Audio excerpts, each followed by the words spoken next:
Bonjour à tous, voilà, ça y est, c'est fini. La visite du château de Vaux est terminée et j'espère que ça vous a plu. C'était peut-être un peu long, peut-être, je sais pas. J'ai hésité à faire une grande vidéo ou de faire plusieurs petites comme ça. Je sais pas ce qui est le mieux en fait. Mais pour l'histoire du château, je vais vous raconter un peu. C'est dès le XIIe siècle, il est fait mention sur un castel féodal d'un château qui est entouré de douves et de murailles. Et dans un triste état, jusqu'à la fin du XVIIe siècle, la maison seigneurale a été rasée pour laisser place à quelques années plus tard à ce qu'on en considère aujourd'hui comme l'un des plus beaux ensembles architecturaux du département. Voilà. Et c'est une riche famille troyenne qui entame à la fin des années 1720 la construction du nouveau château. C'est un certain Jacques d'Opter, qui était comte de Sully. Il commande les plans à l'un des brillants architectes de son temps, qui s'appelait Germain Bonfranc. Voilà. Il réalise entre autres les châteaux de Lunéville pour le duc de Lorraine ou encore l'hôtel de Soubise à Paris, qui est l'actuel ce sont les archives nationales de Paris. Avant, c'était un château qui avait été fait par cet architecte qui a fait le château de Vaux. Voilà. Le jeune Philippe, architecte Philippe de la Forge, qui assurera le suivi des chantiers, fera venir des pierres à dos de mulet de tonnerre et des ardoises par bateau de Paris. C'est un chantier titanesque qui ruine malheureusement son propriétaire et qu'il mourut le 9 octobre 1726 dans sa demeure inachevée car désertée quelques mois plus tôt par les compagnons couvreurs. Eh oui, ça valait très cher déjà à cette époque-là de faire le château.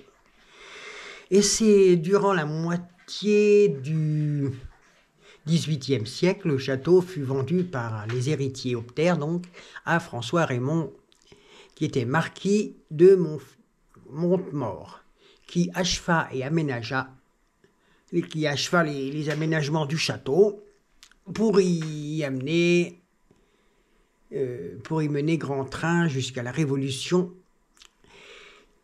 La famille, pendant la Révolution s'exila en Angleterre durant la Terreur. Bon, est-ce qu'à l'époque, c'était pas être noble, c'était pas très conseillé.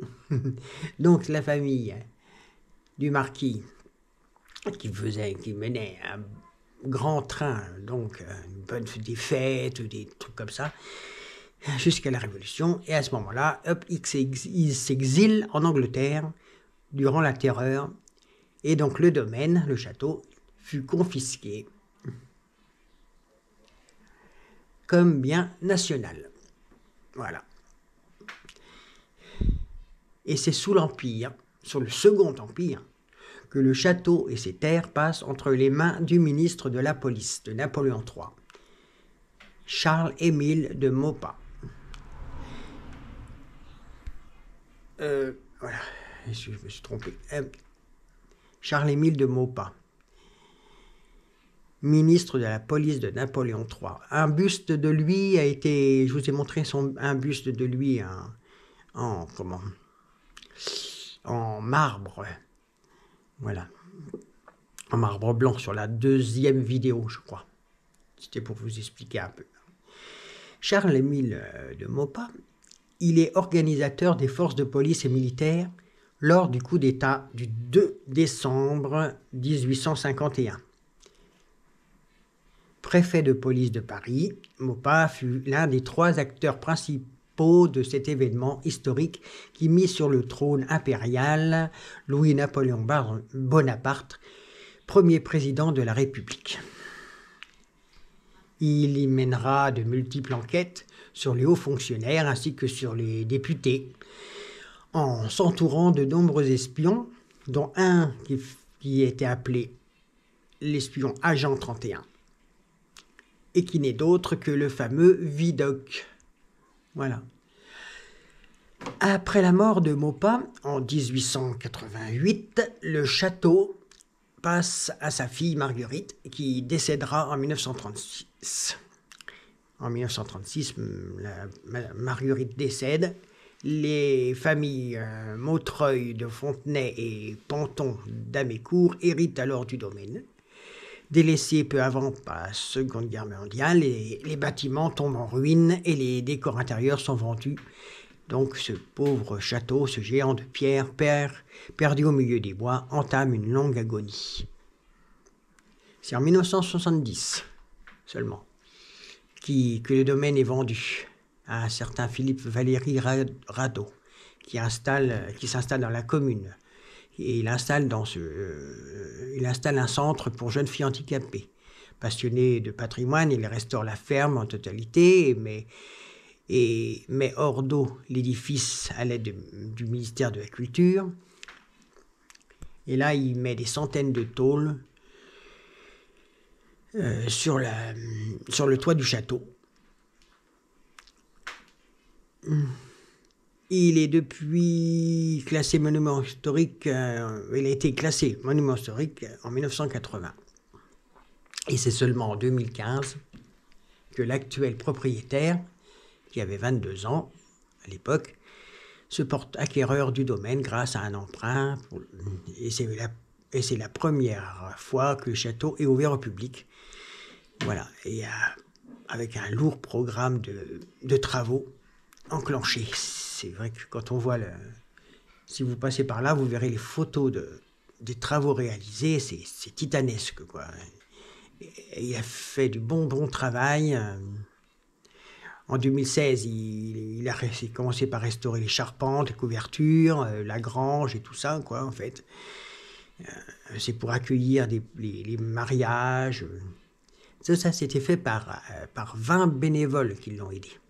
Voilà. Jusqu'en 2017, tout ça, jusque-là.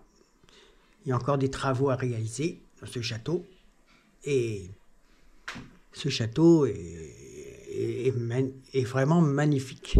C'est un écrin sauvage remarquable. Le domaine de Vaux se situe au milieu d'un massif forestier de Remilly, entre Remilly et Chaours.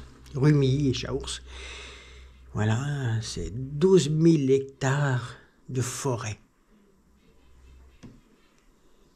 Une faune sauvage remarquable. Il y a dans cette forêt, il y a de grands animaux, il y a des cerfs, des sangliers, des chevreuils qui sont visibles toute l'année sur la propriété. Et d'ailleurs, au cours de ma visite, j'ai pu voir 2 chevreuils dans le parc. Mais bon, voilà, à ce moment-là, on voit souvent des chevreuils. Donc ils viennent toute l'année sur la propriété et ils bénéficient d'immenses herbages naturels autour du bâtiment pour leur alimentation. Il y a aussi des multiples espèces d'oiseaux qui sont également présents toute l'année dans cette nature très préservée, qui accueillent même parfois dans l'année des espèces migratrices, comme des oies, des grues, des bécasses et des sarcelles. La forêt qui encercle le château représente à lui seul près de 300 hectares de grands futaies, composés essentiellement de chênes, d'hêtres, de charmes et de châtaigniers. Il y a des magnifiques allées, un grand étang, et quelques carrefours en étoiles permettent aux visiteurs du château d'apprécier de longues promenades dans cette forêt séculaire, sur demande et hors période de chasse uniquement, bien entendu. Voilà. C'est un très beau château. En tout cas, si vous avez l'occasion de passer dans le coin, vous passez à Fouchères, je vous conseille de vous y arrêter. Il y a aussi des grands événements. Il y a le festival de la chasse qui se déroule du 17 août au dimanche 18 août. Le 17, ça commence à 14h.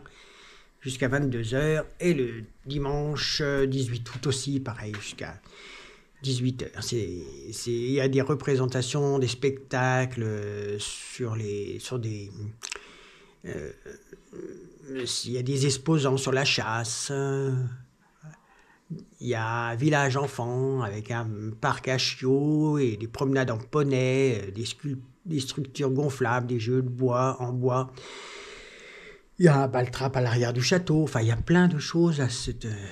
C'est un week-end, mais d'ailleurs j'y serai, je pense. Je vous montrerai quelques vidéos, peut-être moins que là, et plus longues, mais moins, je sais pas, voilà. Il y a aussi les nuits de Vidocq. Ah, ça se passe à la Toussaint. C'est au mois d'octobre, c'est le 24, le jeudi 24, vendredi 25, là. Et aussi le jeudi 31, c'est le jour de la Toussaint. Même le vendredi 1er novembre. Comme je vous ai dit, hein, un des propriétaires était en liaison avec le vrai Vidocq. Alors cette année, encore, on retrouve Vidocq dans une nouvelle enquête nocturne. Voilà, il y a des comment ça s'appelle, des énigmes à résoudre. C'est un escape game, qui s'appelle ça. Voilà. Et c'est assez... Apparemment, ça, c'est bien. À Pâques aussi, je crois qu'ils font... À Pâques, 1er avril, ils ont fait une énorme chasse aux œufs dans tout le parc. Voilà. Voilà, il y a plein de choses à faire dans ce château. Voilà, c'est tout ce que j'avais à vous montrer. Non, je regarde parce que je croyais qu'il y avait mon tiens, qui était là. Et ben, je vous dis à bientôt. J'espère vous montrer d'autres choses. J'espère que ça vous a plu. Est-ce que les vidéos sont... Il y en a trop de vidéos. Dites-moi s'il y a trop de vidéos, si j'aurais dû faire moins de vidéos. Qu'est-ce qu'il y a et plus longue, ou voilà, je sais pas. En tout cas, j'espère que ça vous a plu. Qu'est-ce que je voulais vous dire aussi, important, oui, il aurait dû avoir un peu plus de vidéos que ça, mais bon, bah, il y a certaines vidéos qui n'ont pas marché. Il y en a une où c'était la reconstitution d'une bataille. Là, par contre, ils se sont mis trop loin. J'ai filmé pendant 10 minutes, on entendait les bruits de détonation, et au bout de 10 minutes, on commençait simplement à voir les véhicules approcher. Et donc je me suis dit, regarder une vidéo pendant 10 minutes sur un champ et n'entendre que les détonations, ça va peut-être faire un peu long et un peu lassant.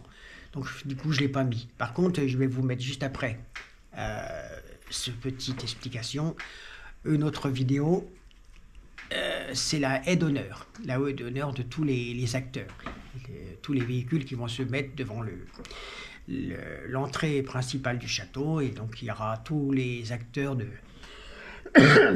cette reconstitution. Il y aura les acteurs en uniforme alliés, pardon, un restant d'angine. Bon, et donc les acteurs alliés, donc je disais américains, canadiens, anglais, russes, pas les oublier, les acteurs, et il y aura aussi la résistance qui a joué un rôle important dans les libérations de villes à ce moment-là, il ne faut pas les oublier. Et il y aura aussi les acteurs de nos ennemis, les Allemands. En uniforme, voilà, et j'espère que tout ça vous a plu, et je vous dis à bientôt. On est mardi, je vous dis portez-vous bien, et à très bientôt, au revoir.